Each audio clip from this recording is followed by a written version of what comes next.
Okay, this is chapter 11.8 and 11.9, and both of these chapters are about volume of rectangular prisms, so we are combining them into one lesson. Your learning goal for this lesson is to be able to use a formula to find the volume of a rectangular prism. Okay. We can start by looking at the problem of the day. It says, Seth is planning a new deck for his backyard. What is the area of the deck? Well, we can find the area of the deck by looking at the two dimensions we need to find the area. We can look at the length of his deck and the width of the deck. We can see that the length is 4 units long, and the width is 5 units wide. We can find the area by multiplying the length times the width, which is 20 square units. Remember that we measure area using square units because we use two dimensions in order to find the area. Just as we mentioned before, the base of a rectangular prism, of course, is a rectangle. We know that area is measured in square units, otherwise written, we can write square units like this out in words, or we can write it with a little squared symbol, and that the area of a rectangle can be found by multiplying the length and the width. Okay, so the area of this base right here is 4 units by 3 units, which of course multiplied together is 12 square units. Volume is measured in cubic units, and again we can write it out using the words or with this exponent symbol here. Okay. And volume is measured in cubic units because we use 3 different dimensions to calculate the volume, or how much space something takes up. When you build a prism and add each layer of cubes, you're adding a third dimension to the length and the width. You are adding the dimension of height. So height is the extra third dimension that is added when we measure volume. Okay, let's take a look at this scenario here. Yuan built the rectangular prism shown at the right here, using 1-inch cubes. The prism has a base that is a rectangle and has a height of 4 cubes. What is the volume of the rectangular prism that Yuan built? Well, let's take a look. In this base layer, she uses 12 cubes. There's also 12 cubes in the second layer, 12 cubes in the third layer, and finally 12 cubes in the fourth layer.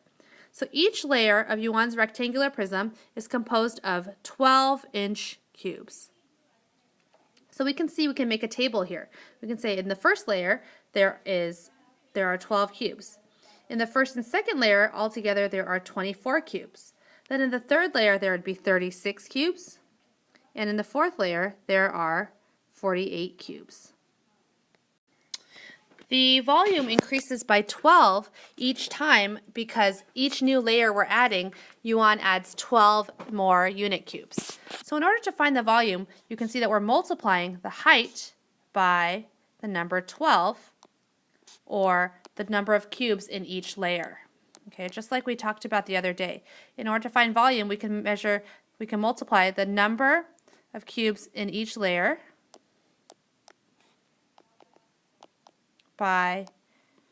multiply that by the total number of layers there are. So in this case, there are 12 cubes in each layer, and we can multiply that by 4 to find the volume, or 48 cubic inches, because these are inch cubes and we are measuring volume.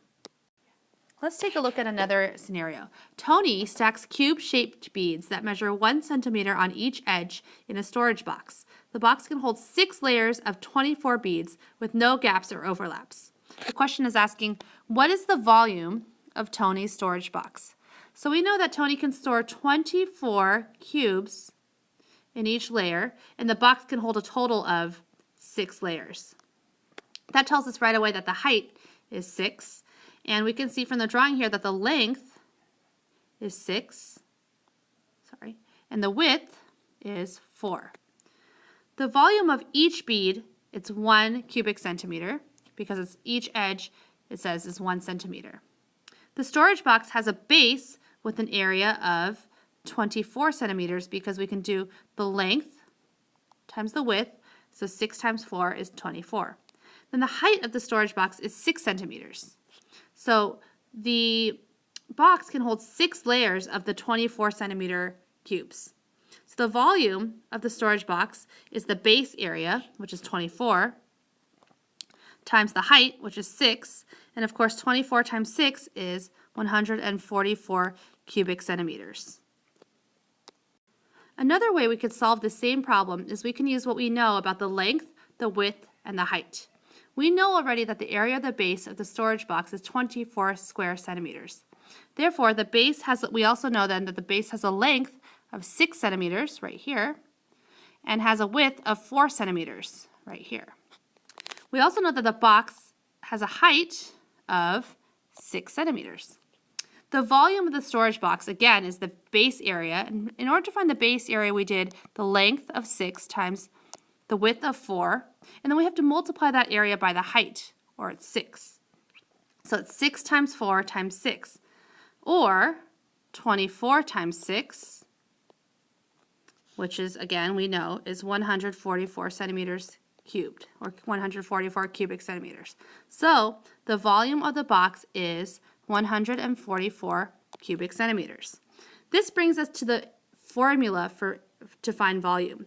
We can use this formula to find the volume of a rectangular prism. We know the volume equals the length times the width times the height. We can see that up here. 6 was the length, 4 was the width, and again 6 was the height. So we found the volume by measuring the length times the width times the height. Another variation of the same exact formula is we can say that volume equals the base area times the height. This works because we know that the base area is length times width, right? So we can sub out, if we know that our formula for volume, as we said before, was the length times the width times the height. Well, if we know that the base is the same thing as the length times width, we can sub out this part and just say that volume equals base, the area of the base times the height. Okay, so let's take a look at this problem. Emilio's family has a sandcastle kit. The kit includes molds for several solid figures that can be used to make sandcastles. One of the molds is a rectangular prism like the one shown here on the right here. How much sand will it take to fill the mold? Okay, so let's take a look. We know that the formula for volume is base, the area of the base, times the height. Let's take a look. What would the area of this base be? Well, the length is the length is 4 inches and the width is 5. So we know that area equals length times width, in this case 5 times 4, which is 20 square inches. Okay, so we know that the volume, again, we can do the length times the width, which is 5 times 4, and then we have to multiply that by the height. In this case, the height is 8 inches. 5 times 4, as we said before, is 20, and we multiply. So it will take 160 cubic inches of sand to fill the rectangular prism mold. The volume of this mold, how much space it takes up or how much stuff you can fit in, is 160 cubic inches. Let's do another example problem. Okay, we want to find the volume. We know the volume is the length times the width times the height.